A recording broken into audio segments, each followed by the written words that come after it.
জেএনভিএসটি অর্থাৎ জওহর নবোদয় বিদ্যালয় প্রবেশিকা পরীক্ষা এবং তার প্রস্তুতি পর্ব। প্রস্তুতি পর্বে আজকে আমরা বাংলা অনুচ্ছেদের উপরে ক্লাস করছি। আমাদের বইয়ের নাম বাংলা অনুচ্ছেদ। শাহ পাবলিকেশন থেকে প্রকাশিত এই বইয়ের আজকে আমরা 57 নম্বর অনুচ্ছেদের উপরে পূর্ণ দৈর্ঘ্যের ক্লাস করব। এই ক্লাসটিতে আমাদের 7টি পর্ব থাকবে। পর্বভিত্তিক ক্লাসগুলোকে পরপর করতে হবে এবং বাড়ির কাজ দেওয়া হবে। পরবর্তীতে এই ক্লাসটিকে তোমরা পাবে ইউটিউব চ্যানেল কুইক এল নামক যে চ্যানেল রয়েছে আমাদের, সেখানে। চ্যানেলটি সাবস্ক্রাইব করে রাখার অর্থ হলে জওহর নবোদয় বিদ্যালয় প্রবেশিকা পরীক্ষার সকল ভিডিও সাপোর্ট এবং পঞ্চম শ্রেণীর সব সাবজেক্টের ভিডিও সাপোর্ট পাওয়া যায়। তাহলে আমরা পর্ব নাম্বার 1-এ প্রবেশ করি। পর্ব 1, এখানে দুটো অংশ রয়েছে। একটা হচ্ছে অনুচ্ছেদ পাঠ করা, আর 2 নম্বর রয়েছে অনুচ্ছেদের অর্থ অনুধাবন করতে হবে।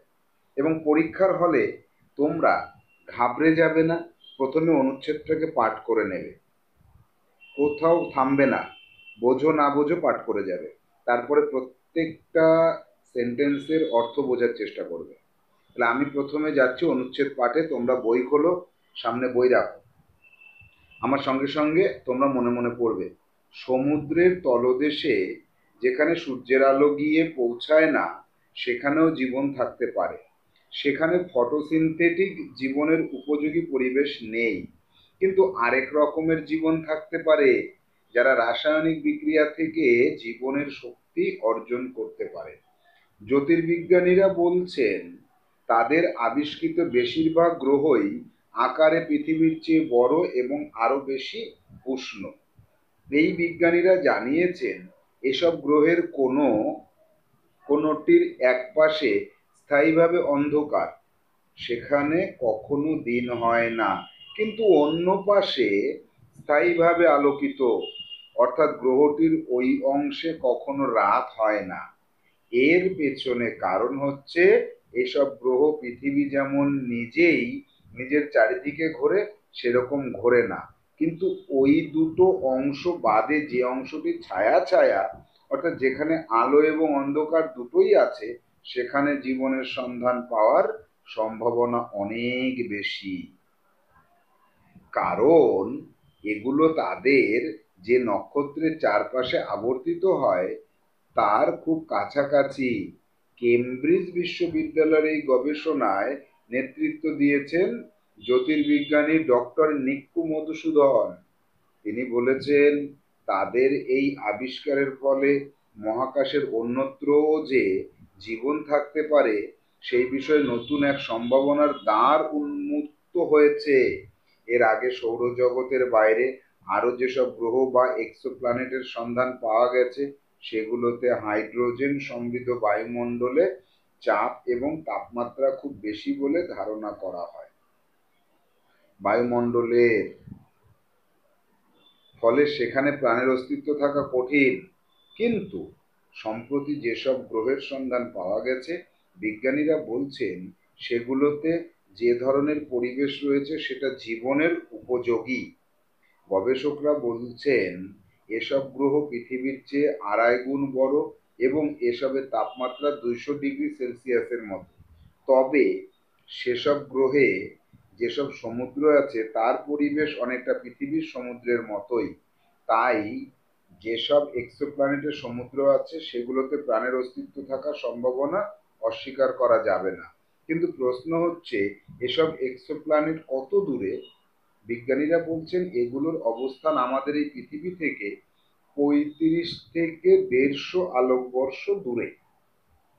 আমরা গল্পটাকে একবার পড়ে নিলাম, এবার চলে যাব এই গল্পটা একবার পড়ার পর আমরা কিছুটা বুঝলাম কিছুটা বুঝলাম না, যাব দ্বিতীয় অংশ, অর্থাৎ অর্থটাকে অনুধাবন করতে হবে। এই দ্বিতীয় অংশে যাব। দেখো, সমুদ্রের তলদেশে যেখানে সূর্যের আলো গিয়ে পৌঁছায় না সেখানেও জীবন থাকতে পারে।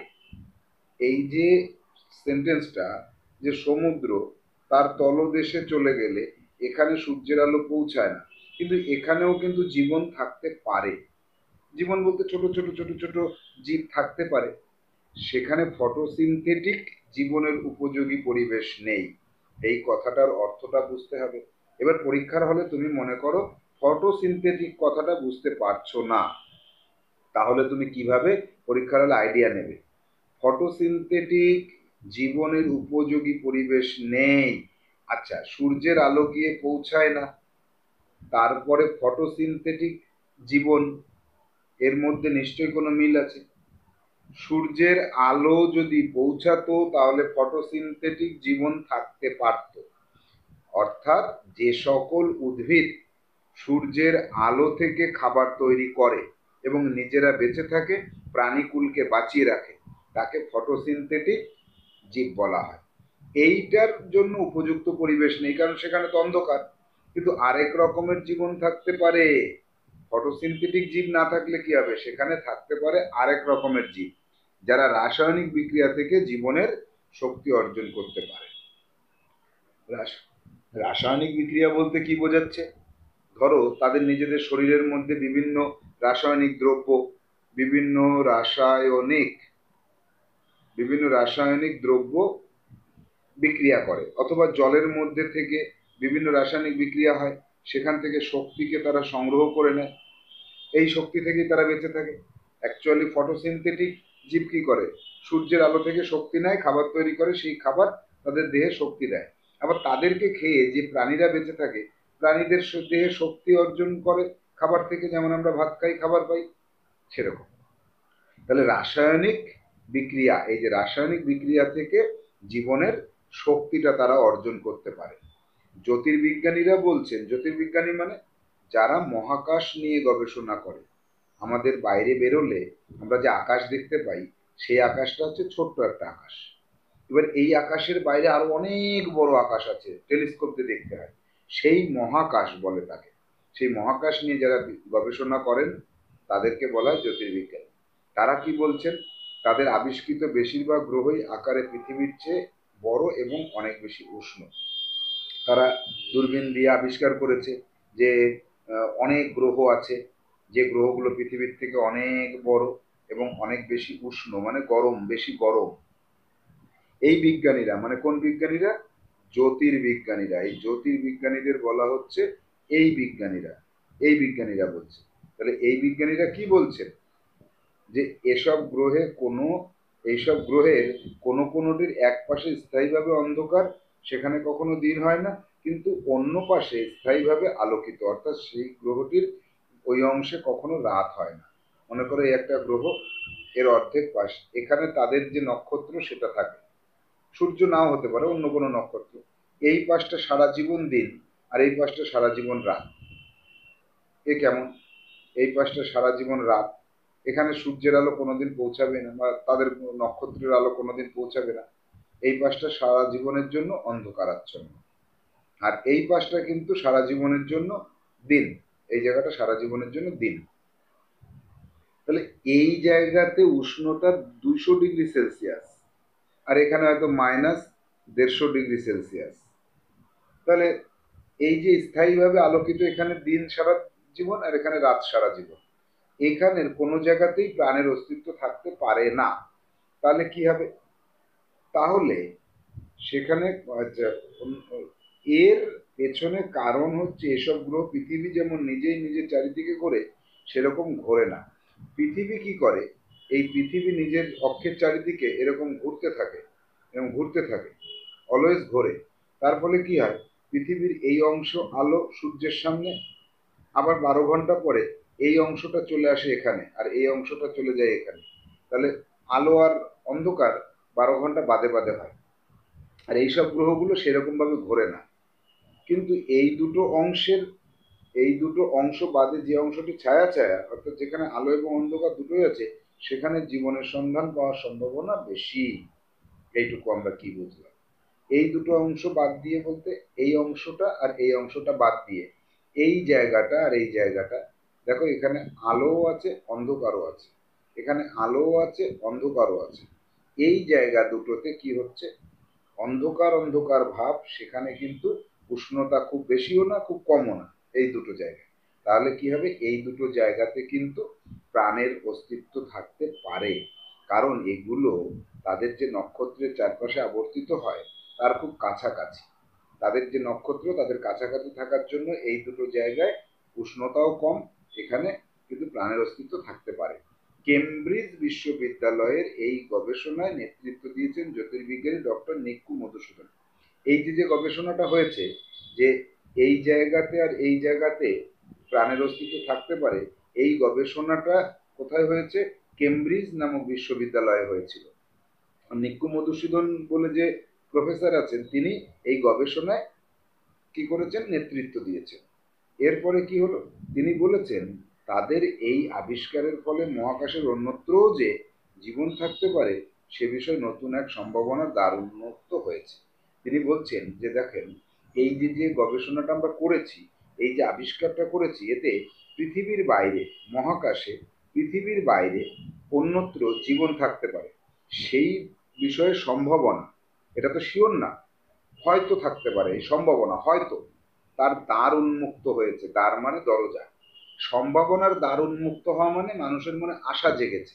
তাহলে এই কথার অর্থ হচ্ছে মানুষের মনে আশা জেগেছে, হয়তো থাকলেও থাকতে পারে কি জীবন। এর আগে সৌরজগতের বাইরে আরো যেসব গ্রহ বা এক্সোপ্ল্যানেটের সন্ধান পাওয়া গেছে সেগুলোতে হাইড্রোজেন সমৃদ্ধ বায়ুমণ্ডলে চাপ এবং তাপমাত্রা খুব বেশি বলে ধারণা করা হয়। আচ্ছা, বায়ুমণ্ডলের বলেছিলাম, সেটা কিন্তু মণ্ডলের হবে না, মণ্ডলে বললেও হচ্ছে। তাহলে এইখানে দেখো, এক্সোপ্ল্যানেট বলতে সৌরজগতের বাইরে যেসব গ্রহর সন্ধান পাওয়া গেছে তাদের এক্সোপ্ল্যানেট বলে। এগুলোতে হাইড্রোজেন সমৃদ্ধ বায়ুমণ্ডলের চাপ এবং তাপমাত্রা বেশি বলে ধারণা করা হচ্ছে। মানে সেই সব গ্রহগুলোতে হাইড্রোজেন রয়েছে। বায়ুমণ্ডলে আমাদের যেমন অক্সিজেন আর নাইট্রোজেন বেশি, সেখানে হাইড্রোজেন বেশি। সেখানে কি হচ্ছে? বায়ুর চাপ বেশি এবং বায়ুর তাপমাত্রা বেশি, এরকম ধারণা করছে বিজ্ঞানী। এটাও কিন্তু শিওর না, এগুলো ধারণা। ফলে সেখানে প্রাণের অস্তিত্ব থাকা কঠিন। হাইড্রোজেনের মধ্যে প্রাণ থাকবে না, অক্সিজেন থাকতে হবে। তাহলে সেখানে বায়ুর চাপ বেশি এবং সেখানে হাইড্রোজেন থাকার জন্য উষ্ণতা বেশি, এবং হাইড্রোজেন থাকার জন্য অক্সিজেন নেই, তার জন্য প্রাণের মানে অস্তিত্ব থাকাটা একদম কঠিন কাজ। কিন্তু সম্প্রতি যেসব গ্রহের সন্ধান পাওয়া গেছে বিজ্ঞানীরা বলছেন সেগুলোতে যে ধরনের পরিবেশ রয়েছে সেটা জীবনের উপযোগী। সম্প্রতি, সম্প্রতি কথার অর্থ কি?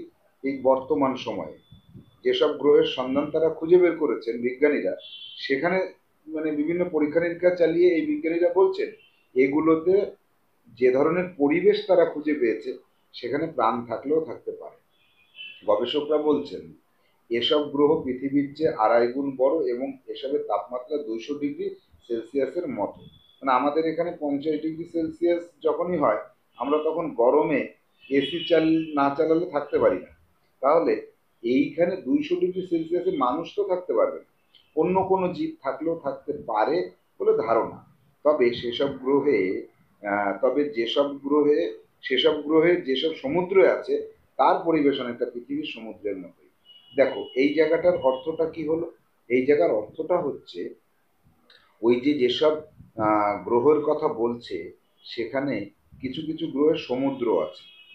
সমুদ্র বলতে সেখানে জল আছে। এই যে জল আছে, জলের মধ্যে পরিবেশটা কিন্তু পৃথিবীর মধ্যে যে সমুদ্র তার মতো। কেন? তুমি পৃথিবীর তলদেশ, সমুদ্রের তলদেশে চলে আসো, এই হচ্ছে সমুদ্র, এর তলদেশে চলে আসো। এখানকার তাপমাত্রা এখানকার তাপমাত্রা কিন্তু 200 ডিগ্রি সেলসিয়াস হবে না। এখানকার তাপমাত্রা হয়তো 20 ডিগ্রি সেলসিয়াস থেকে 40 ডিগ্রি সেলসিয়াস হবে। এবং পৃথিবীর মধ্যে যে জল রয়েছে তার নিচেও কিন্তু এরকম তাপমাত্রা। তাহলে এই তাপমাত্রাতে কিন্তু জীবনের অস্তিত্ব থাকতে পারে। তাই যেসব এক্সোপ্ল্যানেটে সমুদ্রে আছে সেগুলোতে প্রাণের অস্তিত্ব থাকার সম্ভাবনা অস্বীকার করা যাবে।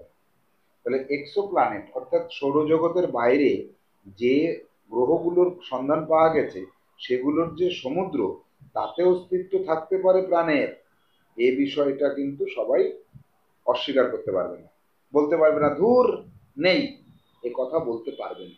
অস্বীকার তুমি করতে পারবে না, আবার বলতেও পারবে না যে আছেই আছে, এটা তো বলতে পারে না কেউ। কিন্তু নেই এই কথা বলতে পারবে না, অস্বীকার করা যাবে না।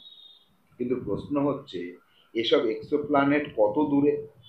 এই যে সৌরজগতের বাইরে যে এক্সোপ্ল্যানেটের কথা বলা হচ্ছে এগুলো কত দূরে? বিজ্ঞানীরা বলছেন এগুলোর অবস্থান আমাদের এই পৃথিবী থেকে 35 থেকে 150 আলোকবর্ষ দূরে। আলো এক সেকেন্ডে যাচ্ছে 1,86,000 মাইল। মাইল বলতে এর সাথে গুণ করে দাও 1.66 কিলোমিটার। এত কিলোমিটার যায় 1 সেকেন্ডে, তাহলে 1 ঘন্টায় যায় তার সাথে 3600 সেকেন্ড, 24 ঘন্টায় যায় 24 গুণ, 365 দিনে যায় এত। তাহলে এই 1,86,000 ইন্টু 1.66 ইন্টু 3600 ইন্টু 24 ইন্টু 365, এত কিলোমিটার যায় আলো 1 বছরে। ভাবতে পারবা না কত কিলোমিটার, প্রচুর। সেরকম 35 বছরে আলো যত দূর যাবে তত দূরে হয়তো একটা গ্রহ আছে। 150 বছরে আলো যত দূর যাবে সেখানে হয়তো একটা গ্রহ আছে। এরা অনেক দূরে অবস্থান করে, অর্থাৎ আমরা সিদ্ধান্তে আসলাম ওইসব এক্সোপ্ল্যানেট অনেক অনেক অনেক দূরে অবস্থান করছে। এবার আমরা গল্পের অধিকাংশ অর্থ বুঝে গেছি। এবার এইচডব্লিউ করবে যে 3 বার জোরে জোরে পড়তে হবে, বাড়ির গার্জিয়ান যেন অবশ্যই শোনে। আমি কিন্তু প্রত্যেক গ্রুপের স্যার ম্যাডামের কাছে খবর নেব যে তোমরা রিডিং পড়তে পারছো কিনা। এবার যাব আমরা পর্ব নাম্বার 2-তে। পর্ব 2টা ভেরি ভেরি ইম্পর্টেন্ট, কারণ এই যে শব্দার্থগুলো আছে না, এগুলো মুখস্থ করতে হবে। যত বেশি শব্দার্থ মুখস্থ করতে পারবে তত বেশি তোমার বাংলায় দক্ষতা বাড়তে থাকবে। ফটোসিনথেটিক, আলোর সাহায্যে খাবার তৈরি করা, বিক্রিয়া, একটা পদার্থের সাথে আর একটা পদার্থ যুক্ত হওয়া, জ্যোতির্বিজ্ঞানীরা যে বিজ্ঞানীরা মহাকাশ নিয়ে গবেষণা করেন স্থায়ীভাবে চিরদিনের জন্য, ছায়া, যেখানে আলো পড়বে না তাই অন্ধকার থাকে, আবর্তিত অর্থাৎ ঘোরে, আবর্তিত কথার অর্থ হচ্ছে ঘোরে, মানে ঘোরা, এইভাবে ঘোরা, শুধু ঘোরা, ঘুরতে থাকে, গবেষণা, কোনো বিষয় নিয়ে গভীর চিন্তা ভাবনা করা, পরীক্ষা নিরীক্ষা করা, সন্ধান, খোঁজ করা, অস্তিত্ব, থাকা, কোনো কিছু থাকা, আলোকবর্ষ, আলো 1 বছরে যে দূরত্ব অতিক্রম করে, উন্মুক্ত, খুলে গেল, আবিষ্কার, খুঁজে পাওয়া, অস্বীকার, স্বীকার না করা, মেনে না নেওয়া, গবেষক, যারা গবেষণা করেন, অর্জন মানে পাওয়া, অন্ধকার, যেখানে আলো পৌঁছায়নি, তলদেশ, নিচে, এক্সোপ্ল্যানেট, সৌরজগতের বাইরের গ্রহ, অবস্থান, থাকা, উপযোগী, অনুকূল, উপযোগী, অনুকূল। তাহলে এইগুলো যেগুলো আমি মুখে বললাম সেগুলোকে খাতায় নোট করো। এই যে শব্দগুলো, এক দাগের শব্দ যেটা রয়েছে, এই শব্দটাকে লিখবে কালো কালি দিয়ে, সমান সমান দিয়ে এর যে উত্তর লিখবে, এর যে অর্থটা লিখবে, অর্থটা লিখবে আজকে সবুজ কালি দিয়ে। দিয়ে এবার এটাকে নোট করার পরে এটাকে মুখস্থ করবে, অনেকবার পড়ার পর মুখস্থ করবে। ব্যাস, যাব পরবর্তী পর্ব, পর্ব নাম্বার 3-এ বিপরীত শব্দ, এগুলোকে নোট করতে হবে, খাতায় লিখবে, নোট করবে, ওই আগের মতোই, এই যে আগের মতোই শব্দগুলো কালো কালি, অর্থগুলো বা বিপরীত অর্থগুলো সবুজ কালি। দেখো, তলদেশ, উপরিভাগ, উপযোগী, অনুপযোগী, স্থায়ীভাবে, ক্ষণস্থায়ীভাবে, উন্মুক্ত, বন্ধ হওয়া, সমৃদ্ধ, বিহীন, সম্প্রতি, অতীতে বা ভবিষ্যতে, অস্তিত্ব, অস্তিত্বহীন, সম্ভাবনা, সম্ভাবনাহীন, দূরে, কাছে বা নিকটে, অন্ধকার, আলো, কঠিন, সহজ, আবর্তিত, স্থির থাকা, আবর্তিত মানে ঘোরা, স্থির থাকা, শক্তি, শক্তিহীন বা দুর্বল, অস্বীকার, স্বীকার, উষ্ণ, শীতল। নোট করে মুখস্থ করে ফেলো। স্যার বা ম্যাডাম তোমাদের ক্লাস চলাকালীন সময় এই মুখস্থ করা বিপরীত শব্দ আর শব্দার্থগুলো মুখে ধরবেন, তখন কিন্তু না পারলে স্যার বা ম্যাডাম তোমাদেরকে আবার পড়তে দেবেন, কিন্তু আবার শাস্তি দিতে পারে। যাব পরের পর্ব। পরের পর্ব হচ্ছে পর্ব নাম্বার 4। পর্ব নাম্বার 4-এ আমরা কি পাচ্ছি, যে নিচের প্রশ্নগুলোর উত্তর পাবো। নিচে প্রশ্ন রয়েছে কটা? 10টা। প্রশ্নগুলো খাতায় লিখতে হবে, আগে শুনে নাও ভালো করে, তারপরে কাজ দিচ্ছি। 1, এগুলোর অবস্থান আমাদের এই পৃথিবী থেকে 35 থেকে 150 আলোকবর্ষ দূরে। কোনগুলোর কথা বলা হচ্ছে এখানে? এক্সোপ্ল্যানেটের কথা বলা হচ্ছে, এক্সোপ্ল্যানেট। 2 দাগ, জ্যোতির্বিজ্ঞানীদের মতে এক্সোপ্ল্যানেটের উষ্ণতা কেমন? 200 ডিগ্রি সেলসিয়াস। 200°C। 3, ফটোসিনথেটিক জীবনের উপযোগী পরিবেশ কোথায় নেই? এক্সোপ্ল্যানেটে নেই, বা পৃথিবীর বাইরের গ্রহগুলোতে নেই। এক্সোপ্ল্যানেটের বায়ুতে কোন গ্যাসের অস্তিত্ব বেশি? Hydrogen gas. কথায় লিখবে হাইড্রোজেন, এটা তো সংকেত লিখলাম আমি। ডক্টর নিক্কু মধুসূদন কোথাকার গবেষক?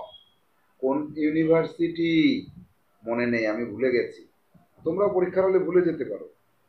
দেখো তো কোন ইউনিভার্সিটির কথা এখানে বলা হয়েছে, তোমাদের মনে পড়ে গেছে। তারপরে আমি আবার দেখাচ্ছি, কেমব্রিজ বিশ্ববিদ্যালয়, কেমব্রিজ।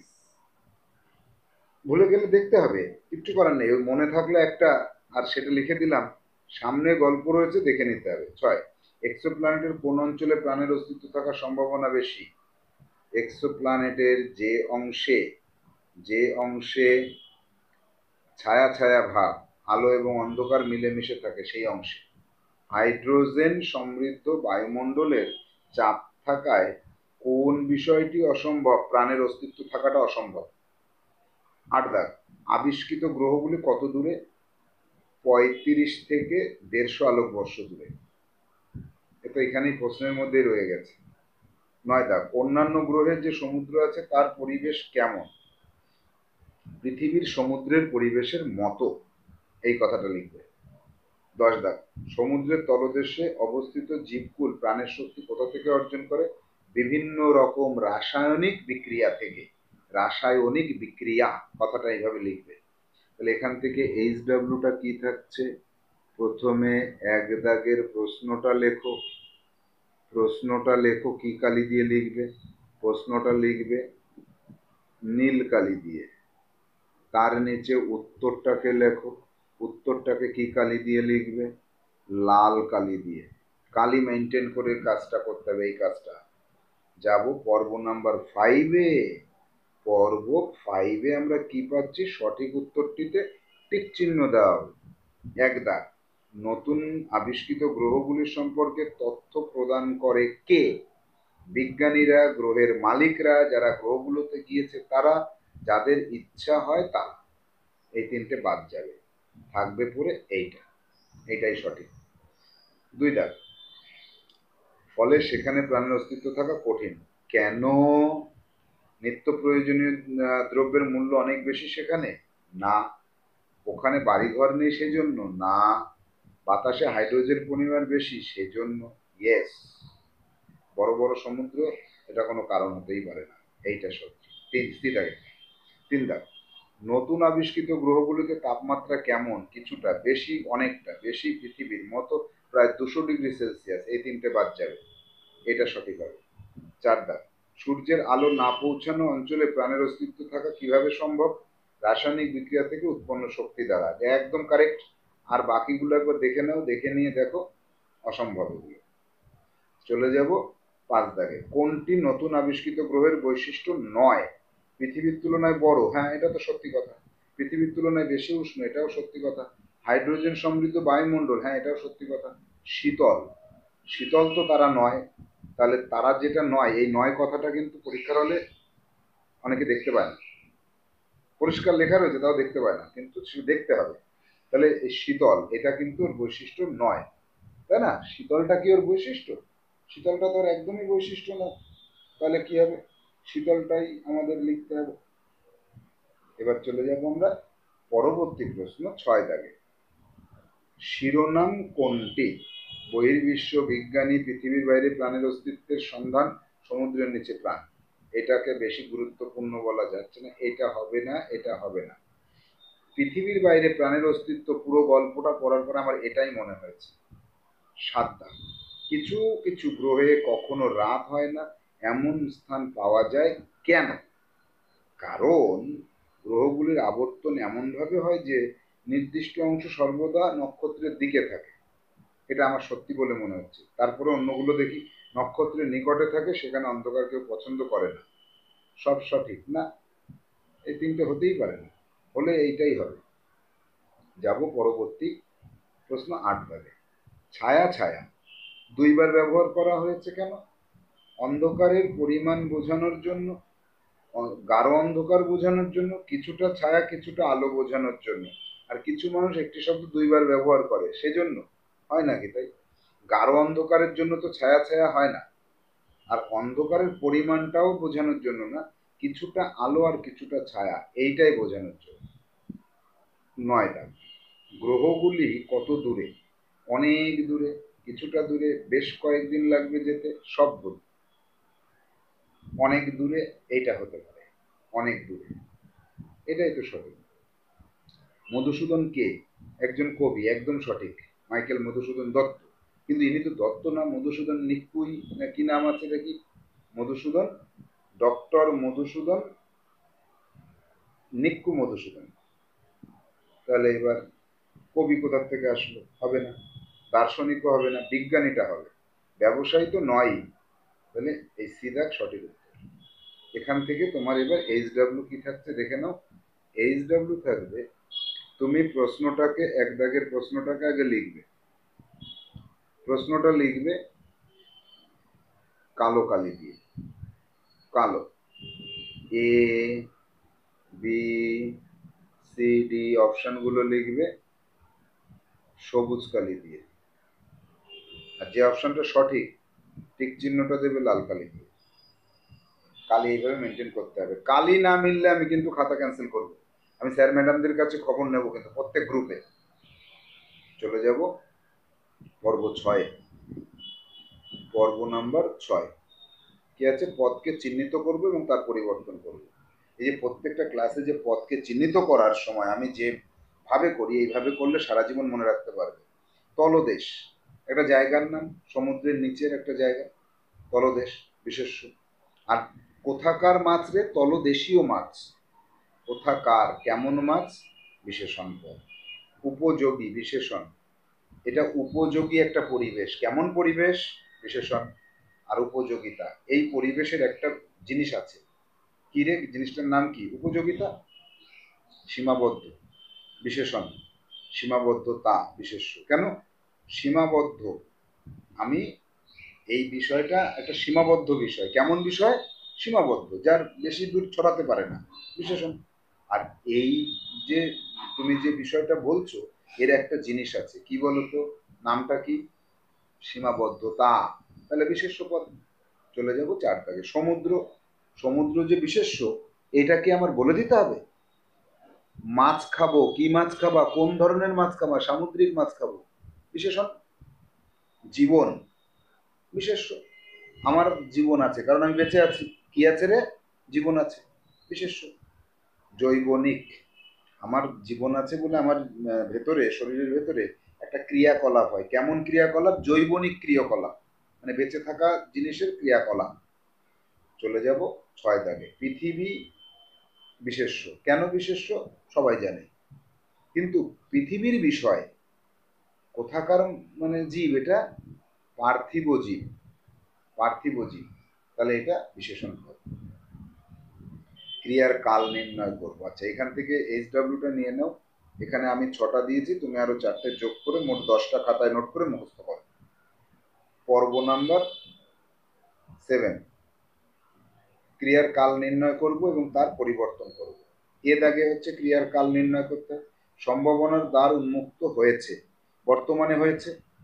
এবার একে অতীতে নাও, এবার একে ভবিষ্যতে নাও। সম্ভাবনার দ্বার উন্মুক্ত হয়েছিল আগে, অতীত। সম্ভাবনার দ্বার উন্মুক্ত হবে পরে, ভবিষ্যৎ। 2 দাগে আসো। জীবন থাকতে পারে, এখন থাকতে পারে, বর্তমানকাল। জীবন থাকতে পারতো, অতীতে থাকতে পারত। আর জীবন থাকতে পারবে, ভবিষ্যতে থাকতে পারবে। তাহলে এখানে আমরা কি দেখলাম? আমরা দেখলাম এই যে সেন্টেন্সটা গল্প থেকে নিয়েছি, সেটা কোন কাল চিহ্নিত করলাম, তারপরে তাকে পরিবর্তন করলাম। কোন কাল চিহ্নিত করলাম, তাকে পরিবর্তন করলাম। হলো? এবার এখান থেকে এইচডব্লিউটা কি থাকছে? আমি 2টো করে দিলাম, তুমি 8টা করবে, মোট 10টা খাতায় লিখে নাও। এরপরে টোটাল যে এইচডব্লিউ তোমার তৈরি হয়ে গেল, এই এইচডব্লিউ গুলোর খাতা রেডি রেখে দাও। তোমার গ্রুপের স্যার, তুমি যে যে ইউনিটে পড়ছো, পশ্চিমবঙ্গের বিভিন্ন এলাকায় তুমি যে ইউনিটে পড়ছো সায়েন্স ইনস্টিটিউটে, সেখানে স্যার বা ম্যাডাম যখন খাতা জমা নেবেন, তখন তোমার নির্দিষ্ট সময় জমা করতে হবে। ভালো থাকো, সুস্থ থাকো, প্র্যাকটিস করো, নবোদয় বিদ্যালয়ে চান্স পেতেই হবে। Tata, bye bye.